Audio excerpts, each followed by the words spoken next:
ये लगभग अकल्पनीय है, लेकिन उसके चरित्र के हिसाब से कुछ भी असंभव नहीं है। ये पंक्ति हालिया दिनों में रूस के राष्ट्रपति व्लादिमीर पुतिन के लिए कही जा रही है। विदेश मामलों के जानकार अंतिम समय तक मानकर चल रहे थे कि पुतिन यूक्रेन पर हमले का आदेश नहीं देंगे। रूस का यही स्टैंड भी था।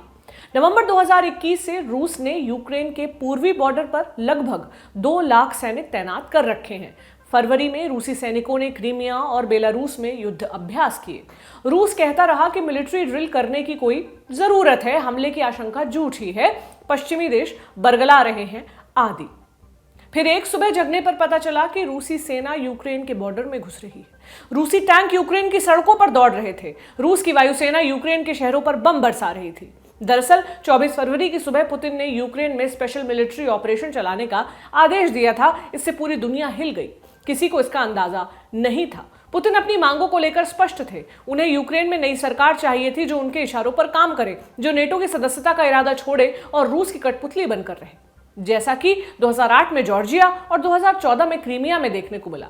उस दफा रूस के हमले की स्थानीय और अंतर्राष्ट्रीय स्तर पर मामूली प्रतिक्रिया देखने को मिली थी, लेकिन इस बार मामला अलग था। यूक्रेन के राष्ट्रपति वोलोदिमीर ज़ेलेंस्की ने झुकने से मना कर दिया। उन्होंने रूस के हमले का सामना करने का फैसला किया।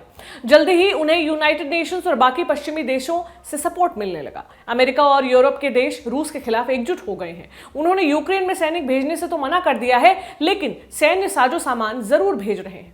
पश्चिमी देशों ने रूस को आर्थिक मोर्चे पर अलग थलग कर दिया है। जानकारों का मानना है कि पुतिन इस झटके के लिए तैयार नहीं थे। उन्हें उम्मीद थी कि यूक्रेन को बड़े आराम से झुका दिया जाएगा, लेकिन यह लड़ाई लंबी खिंचती जा रही है। इससे पुतिन के नेतृत्व पर सवाल उठने लगे हैं। रूस के अंदर भी उनके खिलाफ प्रोटेस्ट हो रहे हैं। चौतरफा घिरे पुतिन ने 27 फरवरी को अपनी न्यूक्लियर फोर्स को हाई अलर्ट पर रहने के लिए कहा। इसके बाद से यूरोप में परमाणु युद्ध की आशंका बढ़ गई है। रूस के पास परमाणु हथियारों का दुनिया का दूसरा सबसे बड़ा जखीरा है। पहले नंबर पर अमेरिका है। अलग अलग रिपोर्ट्स में अमेरिका और रूस की पोजीशन को लेकर दावों में भिन्नता है। इतना समझ लीजिए कि दोनों देशों के पास दुनिया के कुल परमाणु हथियारों का 90% स्टॉक रखा है। लेकिन बात यह भी है कि अमेरिका रूस से सीधी लड़ाई नहीं लड़ रहा है। ऐसे में यूक्रेन के भविष्य को लेकर चिंताएं बढ़ने लगी हैं।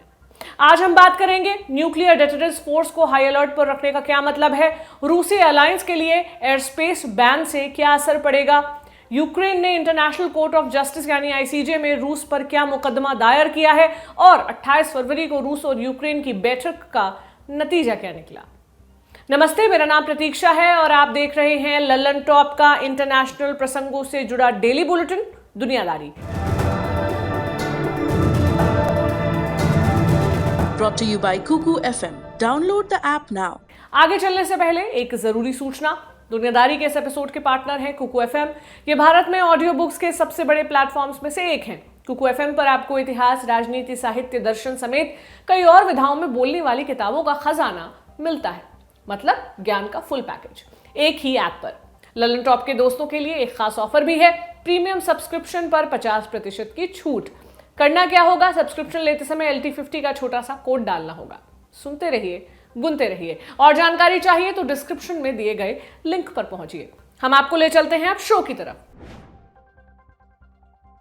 28 फरवरी को रूस यूक्रेन युद्ध का 5वां दिन है। दोनों तरफ से सैनिकों और आम लोगों का हताहत होना जारी है। 5 लाख से अधिक यूक्रेनी नागरिक शरणार्थी बन चुके हैं। इन सबके बीच रूस पर प्रतिबंधों की संख्या बढ़ रही है। रूसी मुद्रा रूबल का गिरना जारी है। दुनिया भर में रूस की संपत्तियों को फ्रीज किया जा रहा है।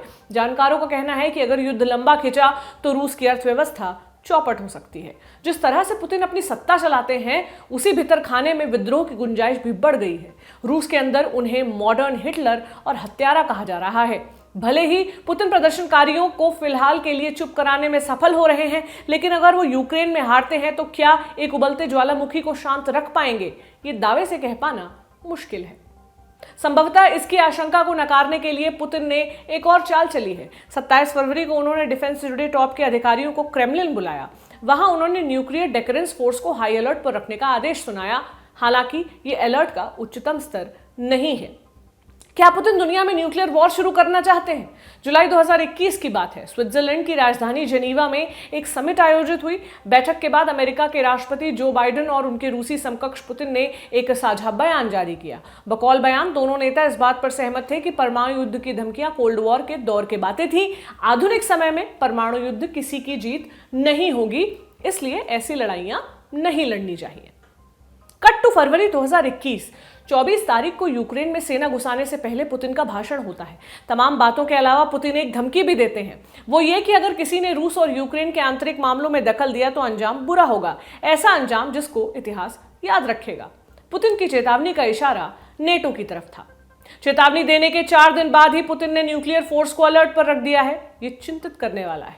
पुतिन ने अलर्ट के पीछे की क्या वजह गिनाई है? उन्होंने कहा कि पश्चिमी देश मिलकर रूस के ऊपर प्रतिबंध लगा रहे हैं। नेटो के सदस्य देशों ने रूस के खिलाफ जहर उगलना नहीं छोड़ा है, इससे रूस को खतरा लग रहा है। इससे पहले पुतिन ने दावा किया था कि यूक्रेन के पास परमाणु तकनीक है और वो परमाणु हथियार बना सकता है। उन्होंने धमकी दी थी कि वो किसी भी हालत में यूक्रेन को ऐसा नहीं करने देंगे। हालांकि पुतिन ने कभी अपने दावे की पुष्टि के लिए कोई सबूत नहीं दिया है। परमाणु युद्ध का खतरा कितना है, इस खतरे को मापना बेहद मुश्किल है। फिलहाल ये एक नेता की सनक पर निर्भर है। रूस और अमेरिका दोनों जगह परमाणु हमले का आदेश देने का अधिकार सिर्फ राष्ट्रपति के पास है। रूस में पुतिन ने हर तरह की चुनौती को गायब कर दिया है। वहां उन्हें समझाने वाला या रोकने वाला कोई नहीं है। अगर तार्किक होकर सोचे तो न्यूक्लियर वॉर के बाद दुनिया पहले जैसी नहीं रहेगी। अगस्त 1945 में अमेरिका ने जापान पर 2 परमाणु बम गिराए। इन बमों ने नागासाकी और हिरोशिमा को तबाह कर दिया। जापान को सरेंडर करना पड़ा। शुरुआती कुछ सालों तक सिर्फ अमेरिका के पास परमाणु हथियार थे। 1949 में सोवियत संघ ने पहला न्यूक्लियर टेस्ट किया। इसके बाद दोनों महाशक्तियों में हथियारों की रेस शुरू हो गई।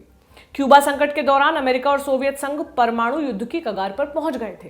किसी तरह वो संकट टाला गया। उसके बाद दोनों देशों के राष्ट्रपतियों के बीच हॉटलाइन स्थापित की गई ताकि परमाणु युद्ध की स्थिति में एक दूसरे को आगाह किया जा सके। रूस की क्या पॉलिसी रही है? रूस का सैन्य सिद्धांत रक्षात्मक है, यानी वे अपने बचाव में युद्ध करेगा। यूक्रेन पर हमले के लिए पुतिन का क्या तर्क है? उनका तर्क है कि वो रूसी मूल के लोगों को कथित नरसंहार से बचाने के लिए हमला कर रहे हैं। रूस किन परिस्थितियों में परमाणु हमला कर सकता है? पहली, रूस या उसके किसी साथी के खिलाफ परमाणु बम या वेपन्स ऑफ मास डिस्ट्रक्शन के इस्तेमाल की स्थिति में। दूसरी, अगर रूस के अस्तित्व पर कोई खतरा आता है। अभी ऐसी कोई स्थिति पैदा नहीं हुई है। यह युद्ध पूरी तरह से यूक्रेन की धरती पर लड़ा जा रहा है। हमलावर भी रूस है। नेटो और अमेरिका ने अपने सैनिक भी यूक्रेन नहीं भेजे हैं। यानी नियम कायदे के हिसाब से रूस के पास परमाणु हमला करने की कोई वजह नहीं है। लेकिन वजह तैयार करने में देर ही कितनी लगती है, इसका अंदाजा अब दुनिया को हो चुका है। परमाणु युद्ध की आशंका के बाद बाकी देशों का क्या रिएक्शन है? रूस के पास अमेरिका की धरती तक पहुंचने वाले परमाणु हथियार हैं। अमेरिका इस अलर्ट का आकलन कर रहा है। उसने अभी तक बदले में कोई कदम नहीं उठाया है। हालांकि अमेरिकी सत्ता प्रतिष्ठान में हलचल जरूर मची है। यूरोपियन यूनियन यानी ईयू ने यूक्रेन की आर्थिक मदद देने का फैसला किया है। मतलब ये कि ईयू यूक्रेन को अपने पैसे से हथियार खरीद कर देगा। ये संगठन के इतिहास में पहली बार हो रहा है। ईयू ने रूस के सरकारी मीडिया संस्थानों पर बैन लगा दिया है। इसके अलावा ईयू ने रूस के विमानों को अपने एयर स्पेस में घुसने की इजाजत देने से मना कर दिया है। ईयू में कुल 27 देश हैं। यूनाइटेड किंगडम ब्रेक्जिट के बाद ईयू से अलग हो चुका है। हालांकि उसने पहले ही अपना एयर स्पेस रूसी एयरलाइंस के लिए बंद कर दिया था। अब ये समझते हैं कि एयर स्पेस बैन करने से रूस पर क्या फर्क पड़ेगा। एयर स्पेस बैन का मतलब ये हुआ कि रूस में रजिस्टर्ड या खरीदा गया या उसके नियंत्रण वाला कोई भी एयरक्राफ्ट संबंधित इलाके के ऊपर से नहीं उड़ सकता। इनमें प्राइवेट जेट्स भी शामिल हैं। ये प्लेन्स ईयू के किसी भी देश से उड़ान नहीं भर सकते और ना ही वहां लैंड कर सकते हैं। जवाबी कार्रवाई में रूसी एयरलाइंस ने भी अगली सूचना तक यूरोप की फ्लाइट्स पर रोक लगा दी है। एयरस्पेस बैन से बाकी दुनिया को बड़ा अंतर पड़ने वाला है। अगर कोई प्लेन प्रतिबंध वाली लिस्ट में आता है तो उन्हें अपना रास्ता बदलना पड़ेगा। यानी अब से उन्हें ऐसे देश के ऊपर से जाना पड़ेगा जिसने उनकी एयरलाइन को बैन ना किया हो। इससे समय भी बढ़ेगा और खर्च भी। युद्ध जितना लंबा खींचेगा, ये लोगों की जेब पर उतना ही भारी पड़ने वाला है। अगली update international court of justice यानी आईसीजे से जुड़ी हुई है। आईसीजे यूनाइटेड नेशंस की सर्वोच्च अदालत है। 27 फरवरी को यूक्रेन के राष्ट्रपति वोलोदिमीर जेलेंस्की ने एक ट्वीट किया। इसमें उन्होंने जानकारी दी कि यूक्रेन ने रूस के खिलाफ मुकदमा चलाने के लिए आवेदन किया है। जेलेंस्की ने लिखा कि रूस को कथित नरसंहार के आधार पर बरगलाकर हमला करने का दोषी ठहराया जाना चाहिए। उन्होंने ये भी मांग रखी कि रूस को तुरंत हमला रोकने का आदेश दिया जाना चाहिए। हालांकि कोर्ट के पास ऐसा करने का अधिकार नहीं है। यूक्रेन को अपने मुकदमे के लिए यूएन की किसी संधि या चार्टर का हवाला देना होगा। इसके बाद ही कोर्ट इस पर सुनवाई कर सकता है। कुल जमा बात यह है कि यूएन कोर्ट से यूक्रेन को मदद मिलने की संभावना बेहद कम है। रूस यूक्रेन युद्ध में और क्या अपडेट्स हैं? 28 फरवरी को रूस और यूक्रेन के प्रतिनिधि बातचीत के लिए राजी हुए। उनकी बैठक यूक्रेन बेलारूस के बॉर्डर पर हो रही है। यूक्रेन ने पहली मांग रखी है कि रूस सैन्य हमला रोक दे। ये एपिसोड शूट होने तक दोनों पक्षों की बैठक जारी थी। इससे जुड़ी अपडेट्स आपको लल्लन टॉप पर मिलती रहेंगी। जाते जाते पोलिश कवयित्री विस्लाव शिम्बोर्स्का की एक कविता सुनते जाइए। कविता का शीर्षक है वियतनाम। इसका अंग्रेजी से हिंदी अनुवाद अपर्णा मनोज ने किया है। स्त्री, क्या नाम है तुम्हारा? नहीं पता मुझे। कितनी उम्र है तुम्हारी? कहां से हो? नहीं जानती। क्यों खोदी है खंदक? नहीं पता। कब तक छिपी रहोगी यूं? नहीं जानती। मेरी उंगली क्यों काटी तुमने? मुझे नहीं पता। नहीं जानती तुम कि हमसे तुम्हें नहीं पहुंची कभी ठेस? मुझे नहीं पता। किसकी तरफ हो तुम? नहीं पता। युद्ध है ये, किसी एक को तो तुम्हें चुनना होगा। मुझे नहीं पता। क्या तुम्हारा गांव छूटा है? मुझे नहीं पता। क्या ये तुम्हारे बच्चे हैं? हां। आज का दुनियादारी यहीं पर समाप्त होता है। फिर मिलने की उम्मीद के साथ विदा लेती हूं। शुक्रिया। शुभ रात्रि।